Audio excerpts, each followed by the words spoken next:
The champ is here. The champ is here. Wake up. It's time to get moving. You can't sit around waiting for something to happen. You got to make it happen. You know what I mean? The champ is here.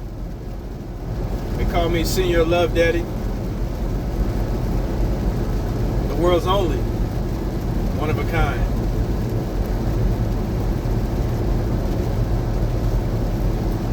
Man, if I had known all this about myself when I was younger, man, I probably would have been an astronaut. I mean, I heard this one motivational speaker say, Les Brown, he said, shoot for the moon. Because hell, even if you fail, you still land amongst the stars. I wasn't thinking big enough. My thinking was not where it was supposed to be. Not on some ego type of thinking, but growth mentality. I didn't feel like I could handle the challenges of being something bigger than what I could actually do. So here I am. I manifested that lack of belief.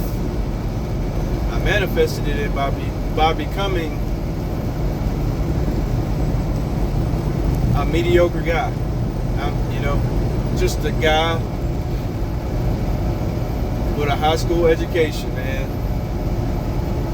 And I don't have a whole lot to show for it, because when I grew up, I didn't have that instilled in me. You can do what you want to do.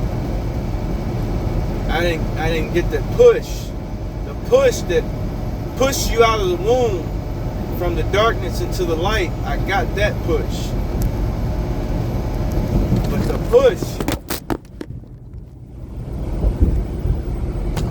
the push that I needed after the womb was I needed to be pushed into an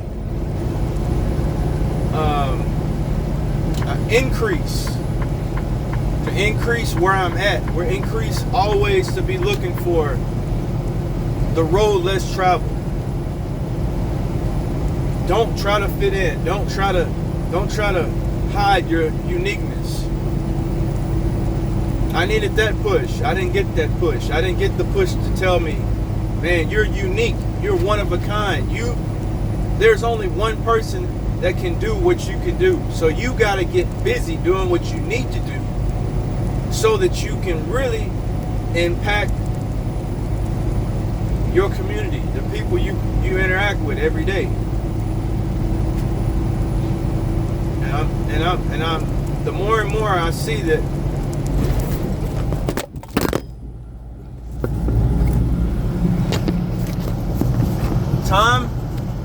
time is so important.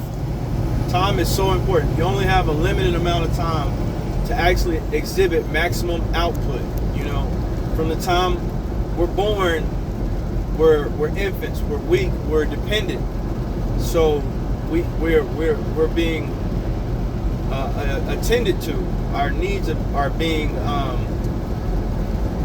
taken care of because we're not strong enough to do it ourselves. And then we evolve into toddlers, and we are beginning to get some motor functions. We're able to have formulate words and meanings, and we begin to want to explore. So we start to crawl, and we keep evolving until we become adults. And I would say the window of time that an individual has, it varies. Some people they have more extended periods because they start at such a young age, and so their time to affect maximum output or be the best they can be and the brightest they can be is a little bit longer and wider than most people.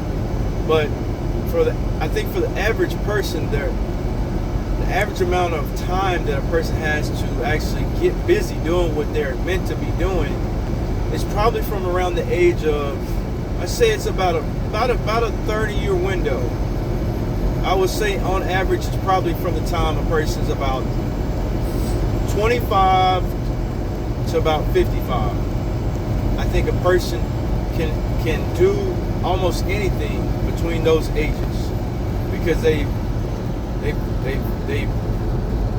should have learned and practiced enough to be an apprentice, and then go from being a young learner, a student, to being, a person that is able to,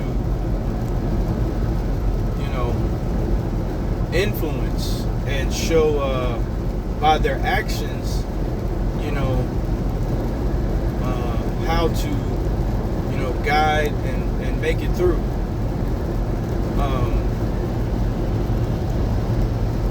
I'm 42. I'm the same age as, what's significant about me is, I'm 42 this year.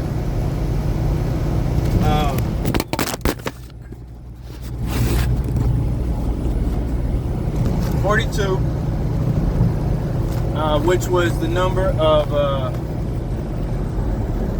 the first black baseball player to integrate into the MLB, Mr. Jackie Robinson. Shout out to you, Jack. But my window of time to leave a lasting legacy is probably, I might have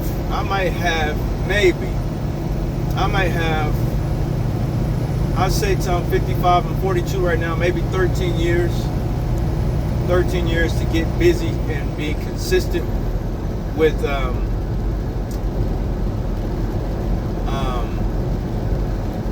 nothing is impossible. The ceiling, there is no ceiling on my possibilities.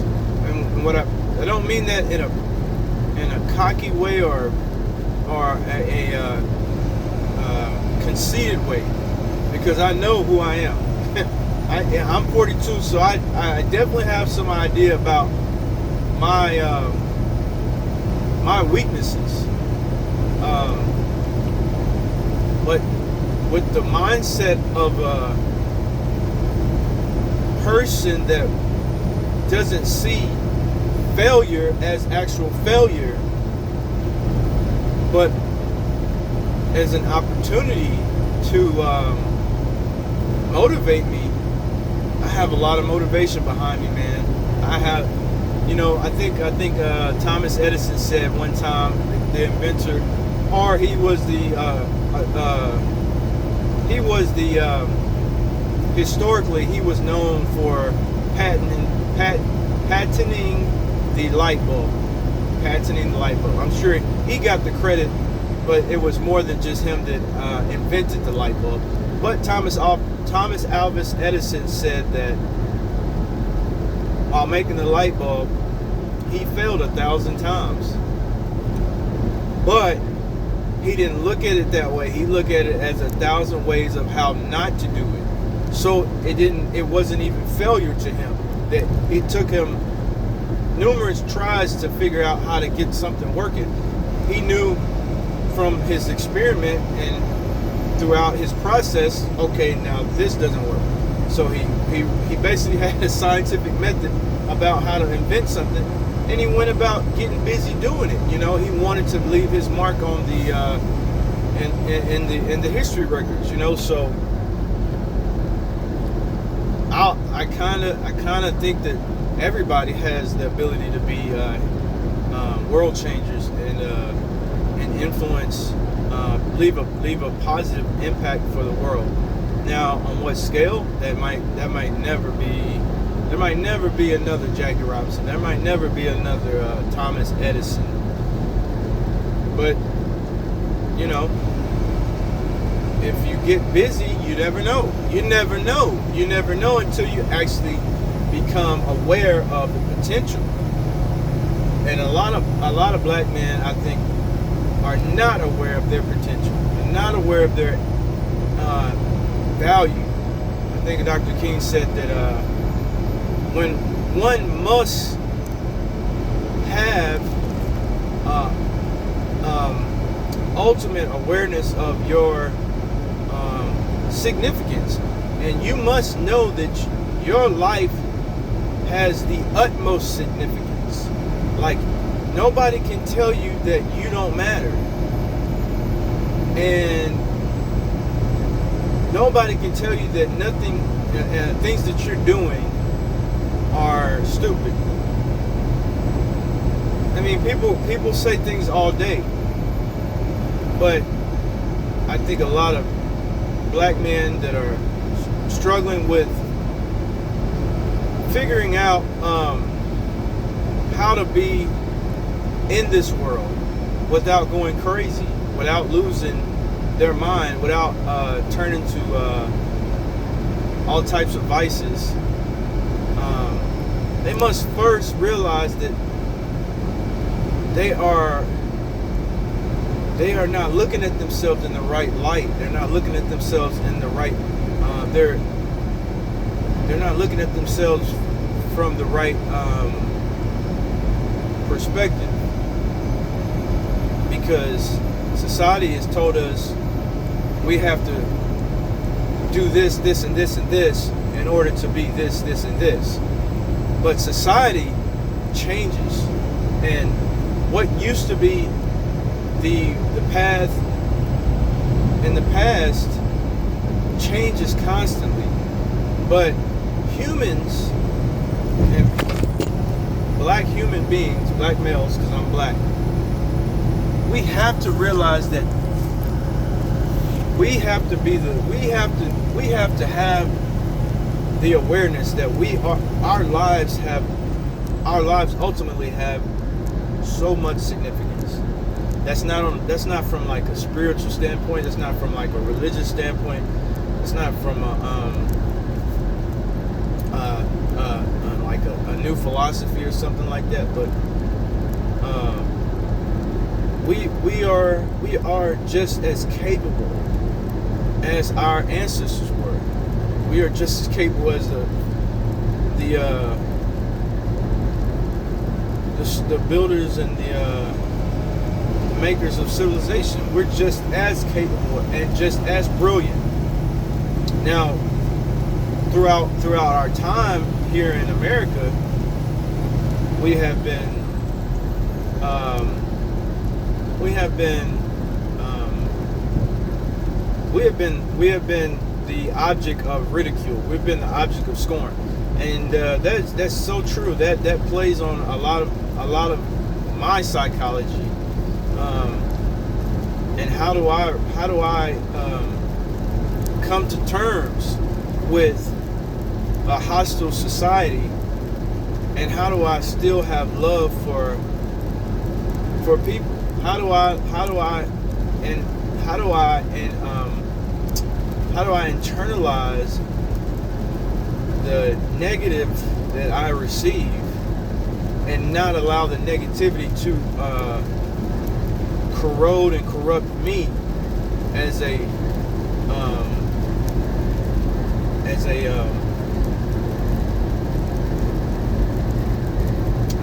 the word I'm looking for, as a transcendent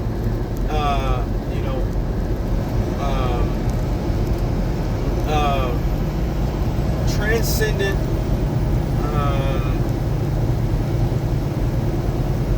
immortal. We're immortal. We're not just here for this time, but we've been around since forever. So I'm trying to really come to terms with like maximizing my potentials and learning from my failures and not allowing them to hold me, and not seeing myself as a failure, but identifying the things that I have failed at, and don't attach the failure to my identity. Like, of course, you're gonna fail whenever you try something and you don't really know it. You haven't really gotten the grasp of something, but you fail and you fall down and you fall down until you can get up and you can stand. You can keep walking.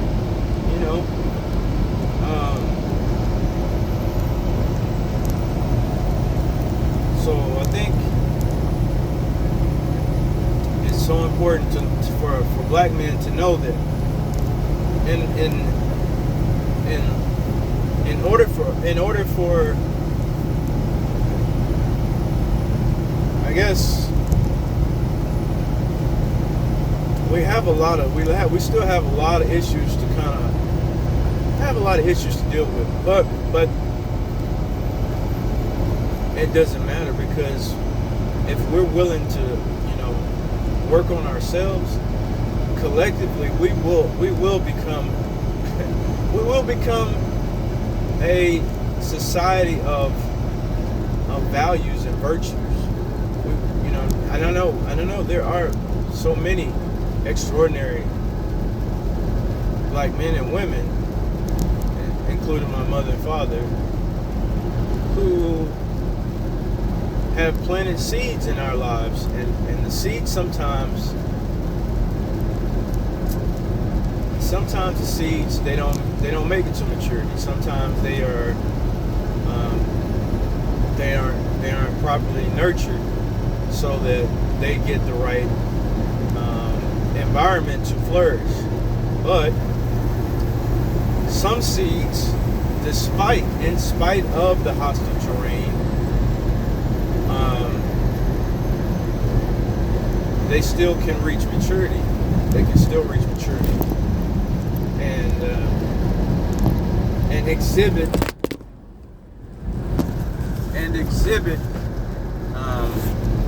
something, a masterpiece, a work of art.